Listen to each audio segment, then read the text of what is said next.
et souveraine. Et puis il y a cette mise au point directe du président français Emmanuel Macron adressée à son Premier ministre et son ministre de l'Intérieur accusés d'instrumentaliser la politique étrangère à des fins de politique intérieure. Macron prend ses distances et appelle à un dialogue sérieux et respectueux avec l'Algérie. Rina Lerari.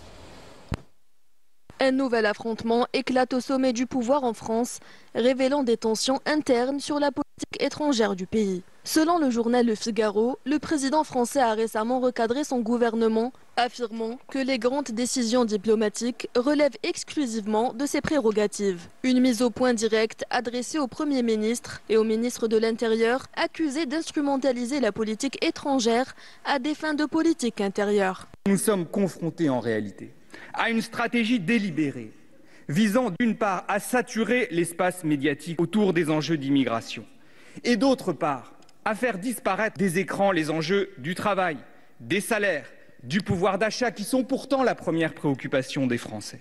La montée de tensions régulières avec l'Algérie, avec chaque jour des propos outranciers de plus en plus excessifs. Prenant ses distances avec certaines positions de son exécutif, Emmanuel Macron a appelé à un dialogue sérieux et respectueux avec l'Algérie, mettant en avant la coopération bilatérale comme un levier essentiel pour des résultats bénéfiques aux deux nations. Une divergence qui reflète une lutte d'influence au sein du pouvoir français, entre un courant plaidant pour un rééquilibrage des relations et un autre favorable à une escalade des tensions. Bruno Retailleau, vous comprenez bien que quand vous dites menace de riposte graduée, il faut ensuite pouvoir l'appliquer le jour où les limites sont franchies. Si Emmanuel Macron contredit la fermeté dans laquelle vous êtes, vous n'êtes pas crédible aux yeux des Algériens. Eh bien, on verra. J'espère que ce moment n'arrivera pas. Optons pour la retenue, le respect mutuel et la diplomatie.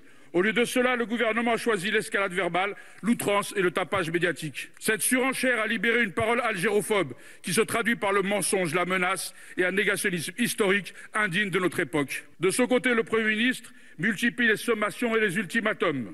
Sommes-nous face à une trumpisation de la classe politique française ?